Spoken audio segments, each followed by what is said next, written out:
June ২০২৪। দক্ষিণ চীন সাগরের স্পর্টলি দ্বীপপুঞ্জ এলাকায় সেকেন্ড থমাস শোল নামক একটি অগভীর স্থানে ফিলিপাইন নৌবাহিনীর একটি জাহাজকে চীনা কোস্টগার্ডের দুটি জাহাজ এসে ধাক্কা দেয়। এর কয়েক মিনিট পরেই দুই পক্ষের মধ্যে সংঘর্ষ শুরু হয়। চীনের কোস্টগার্ডকে কুড়াল এবং ছুরি উঁচিয়ে থাকতে দেখা যায়।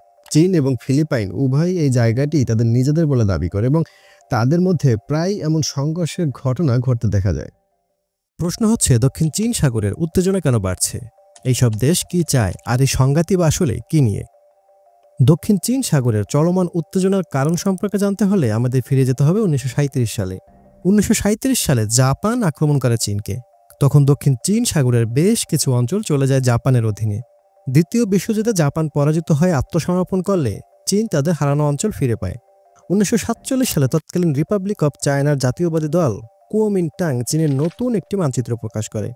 এতে চীনের মূল ভূখণ্ডের নিচে দক্ষিণ চীন সাগরের ওপর 11টি ড্যাশ লাইন আঁকা হয়। একে বলা হতো 11 ড্যাশ লাইন। 1949 সালে চীনের গৃহযুদ্ধের অবসান হলে ক্ষমতা আসে মাও সেতুংয়ের দল চীনা কমিউনিস্ট পার্টি। তারা 1953 সালে 11 ড্যাশ লাইনকে আরেকটু সরলীকরণ করে 9টি ড্যাশ লাইন আঁকে। একে বলা হয় 9 ড্যাশ লাইন। চীন এই 9 ড্যাশ লাইনের মাধ্যমে দক্ষিণ চীন সাগরের প্রায় 90% অঞ্চল নিজেদের দাবি করে এবং চীনের ছাপা হওয়া সকল মানচিত্রে তারা 9 ড্যাশ লাইন যোগ করে। তবে চীনের এই দাবি এই অঞ্চলের আরও 5টি দেশ ভিয়েতনাম, ব্রুনাই, মালয়েশিয়া, তাইওয়ান ও ফিলিপাইন প্রত্যাখ্যান করেছে। কারণ চীনের 9 ড্যাশ লাইনে এসব দেশের সমুদ্র সীমার কিছু অঞ্চল চলে এসেছে। তাদের মতো চীনের এই দাবিগুলো আন্তর্জাতিক আইন, বিশেষত 1982 সালের UN convention on the law of the sea এর পরিপন্থী। জাতিসংঘের সমুদ্র আইন অনুযায়ী যে কোনো স্বাধীন দেশ তার উপকূলীয় অঞ্চল থেকে 12 নটিক্যাল মাইল পর্যন্ত সামুদ্রিক অংশ দাবি করতে পারে। তাছাড়া 200 নটিক্যাল মাইল পর্যন্ত অঞ্চলকে বলা হয় এক্সক্লুসিভ ইকোনমিক জোন। এই অঞ্চলে তারা প্রাকৃতিক সম্পদ আহরণ, মৎস্য আহরণ, কৃত্রিম দ্বীপ নির্মাণের স্বাধীনতা ভোগ করতে পারে। চীনের 9 ড্যাশ লাইন অনুযায়ী তারা তাদের মূল ভূখণ্ড থেকে প্রায় 2000 কিলোমিটার সামুদ্রিক অঞ্চল নিজেদের দাবি করছে।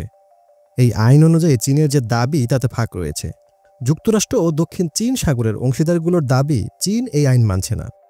দক্ষিণ চীন সাগরে চীনের একচ্ছত্র আধিপত্য আঞ্চলিক দেশগুলোর জন্য গভীর উদ্বেগের কারণ হয়ে উঠেছে। চীন তার সামরিক উপস্থিতি বৃদ্ধি করে দক্ষিণ চীন সাগরের বিতর্কিত এলাকাগুলোতে নিয়ন্ত্রণ প্রতিষ্ঠার চেষ্টা করছে, যা ফিলিপিন্সের সার্বভৌমত্বের প্রতি স্পষ্ট অবমাননা। অন্যদিকে ভিয়েতনাম চীনের এই আগ্রাসী নীতির বিরুদ্ধে প্রতিরোধমূলক অবস্থান নিয়েছে।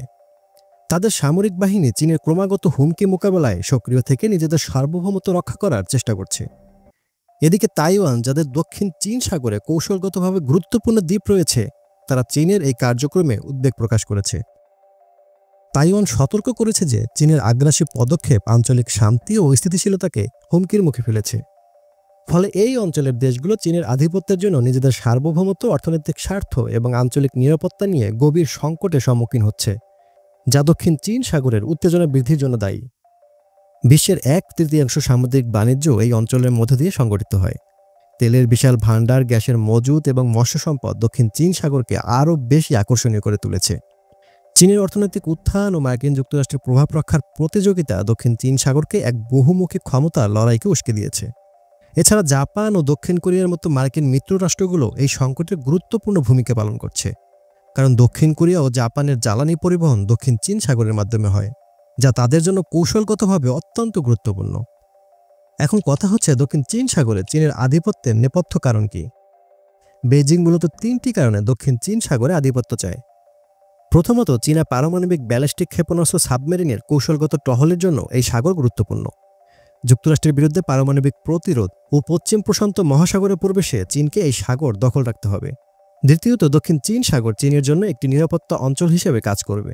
এটি চীনের মূল ভূখণ্ডে যুক্তরাষ্ট্রের সামরিক হামলার ঝুঁকি কমাবে। তৃতীয়ত, চীনের নৌ পরিবহনের জন্য এই সমুদ্রপথ প্রয়োজন। বিশ্ব সামুদ্রিক বাণিজ্যের অন্তত 1/3 দক্ষিণ চীন সাগরে পরিচালিত হয়। বলা হয় এর তলদেশে বিশাল তেল ও প্রাকৃতিক গ্যাসের মজুত রয়েছে। এটি খাদ্য নিরাপত্তার জন্য মাছ ধরার জায়গা হিসেবে খুবই গুরুত্বপূর্ণ। চীন স্বীকার করে এই সাগর ঘিরে সমস্যা রয়েছে এবং যে কোনো প্রতিদ্বন্দ্বিতা মোকাবেলা করতেও তারা প্রস্তুত। কিন্তু এর মধ্যে যুক্তরাষ্ট্র কেন? চীনের বিরুদ্ধে দ্বন্দ্বে যে দেশগুলো আছে তাদের বন্ধুরাষ্ট্র আছে যুক্তরাষ্ট্র। বিশেষ করে ফিলিপাইন ও তাইওয়ানের পক্ষে দীর্ঘদিন ধরে কাজ করছে যুক্তরাষ্ট্র। তাছাড়া বিশ্বের সবচেয়ে শক্তিশালী নৌবহর থাকায় যুক্তরাষ্ট্র অনেকটা ক্ষমতা প্রদর্শনের সুযোগ হিসেবে দেখে। যুক্তরাষ্ট্রের বাণিজ্যের জন্য এই জলপথ অনেক গুরুত্বপূর্ণ। তাই এই অঞ্চলে মুক্ত নৌযান চলাচল নিশ্চিত রাখা যুক্তরাষ্ট্রের স্বার্থের জন্য প্রয়োজন। তাই তারা আঞ্চলিক দ্বন্দ্ব নিরসনে ভারসাম্য বজায় রাখার জন্যই এখানে কাজ করে। মার্কিন প্রেসিডেন্ট জো বাইডেন গত মে মাসে Indo Pacific economic framework IPEF চালু করেন। ওয়াশিংটনের নেতৃত্বাধীন এই অর্থনৈতিক কাঠামোতে অস্ট্রেলিয়া, ভারত, ইন্দোনেশিয়া, দক্ষিণ কোরিয়া ও জাপান সহ 14টি দেশ রয়েছে। মূলত এই অঞ্চলে চীনের তৎপরতা ঠেকাতেই এই উদ্যোগ নেওয়া হয়েছে।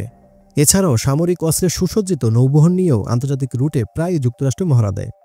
চীন যদিও যুক্তরাষ্ট্রের এই নাক গলানো মনোভাবের জন্য বারবার তাদের সতর্ক করে আসছে।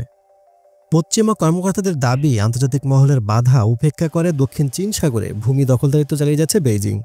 ইতিমধ্যে তারা প্রবাল প্রাচীরে ঘেরা স্পটলি দ্বীপপুঞ্জ এলাকায় কৃত্রিমভাবে দ্বীপ নির্মাণ করে দখল করেছে এবং দ্বীপগুলোতে তারা সামরিকরণ করে বন্দর, রানওয়ে, হেলিপ্যাড, বিমান ঘাঁটির মতো অন্যান্য অবকাঠামো স্থাপন করেছে। সেখানে যুদ্ধবিমান নামানোরও ব্যবস্থা রাখা হয়েছে। গত ডিসেম্বরে প্রকাশিত কয়েকটি স্যাটেলাইট ছবিতে সেসব চিত্র উঠে এসেছে।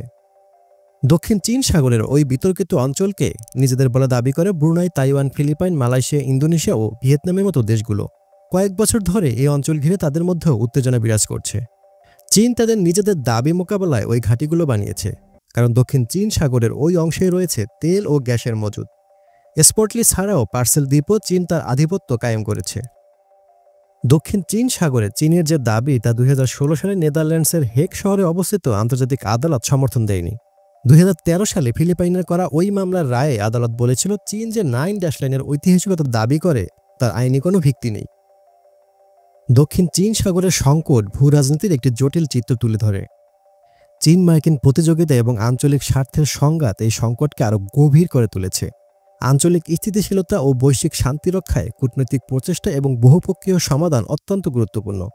দক্ষিণ চীন সাগর শুধু একটি আঞ্চলিক ইস্যু নয়, এটি বৈশ্বিক রাজনীতির ভারসাম্য নির্ধারণের একটি প্রধান ক্ষেত্র হয়ে উঠেছে।